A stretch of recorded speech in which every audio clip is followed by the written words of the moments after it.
السلام عليكم ورحمة الله وبركاته. ازيكم يا حبايبي؟ يا رب تكونوا بخير وبصحة جيدة.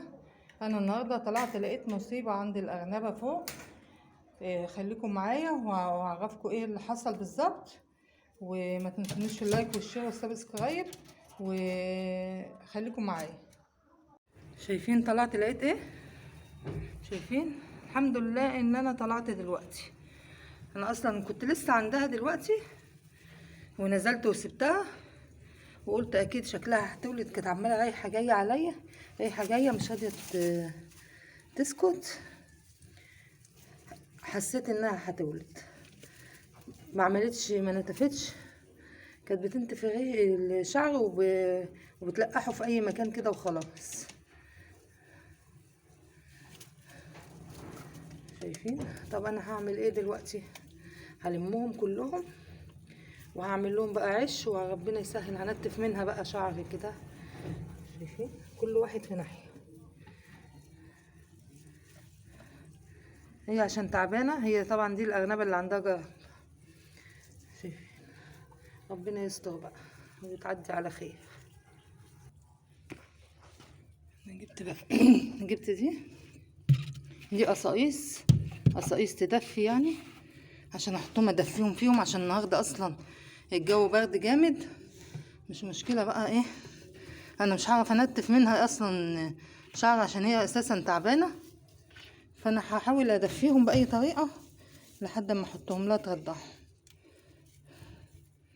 هرضعها حبيس بقى عشان ايه، اعرف اهتم بيهم وهي تعرف ترضعهم، عشان انا كمان بعالجها اهم. مش مشكله بقى، مش هحطهم لها دلوقتي. المهم ان انا ادفيهم عشان ما يحصل لهمش حاجه. برضه حطيت لهم اهو بدل الشعر.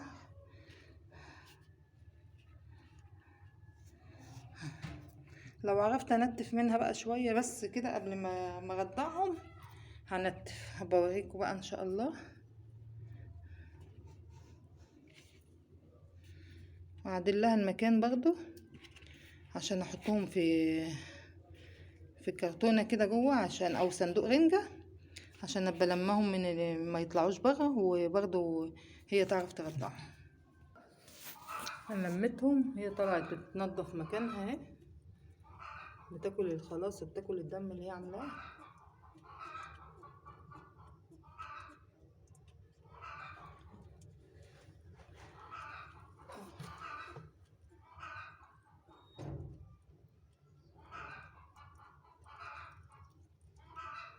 انا كنت قاعده عندها يا دوب سبتها ونزلت قلت هطلع لها تاني.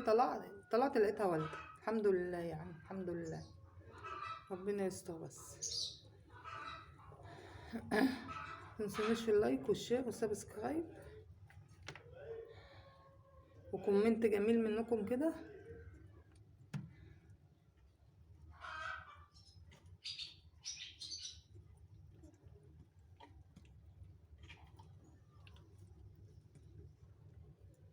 شايفين؟ انا عملت صندوق اهو بتاع رنجة هحطه في المكان بتاع الولادة. حطيت فيه قصاقيس برضه عشان هي مش ناتفة، هي شعر.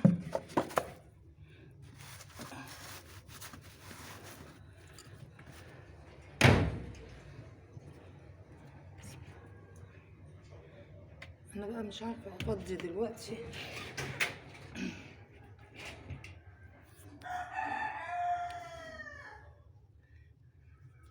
انا عايزة ارضعهم حبيس، فانا هحط عيالها فيه دلوقتي واقفل عليهم يدور على عيالها. فانا هحطهم واقفل عليهم ولا مش هذا. اشوف كده هعمل ايه. بسم الله الرحمن الرحيم.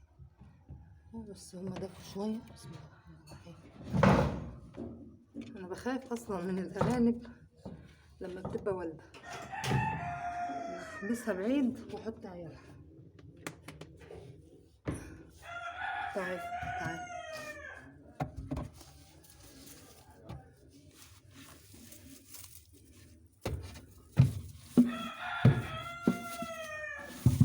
حبستها في مكان بعيد وانا هحط عيالها بقى بسم الله الرحمن الرحيم اهو. هما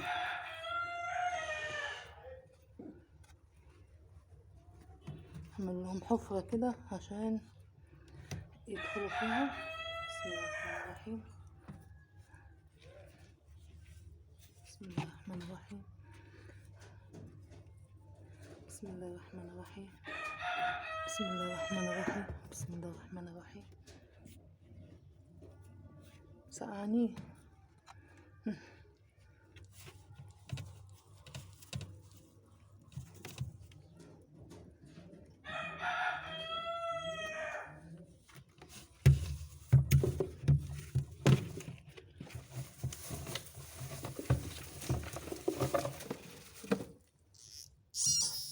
هي طلعت لهم، شايفين؟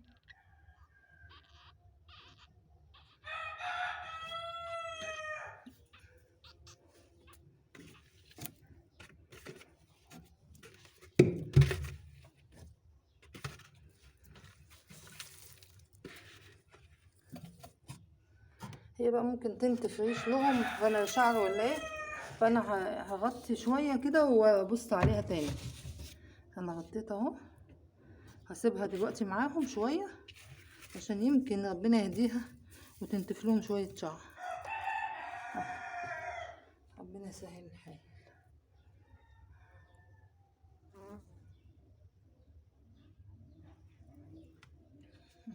يا مسهل يا مسهل يا رب، يا مسهل يا رب. مصيبة مصيبة والله ان الارنبة تولد كده من غير لا شعر ولا اي حاجة بس هي عشان تعبانة بصراحة.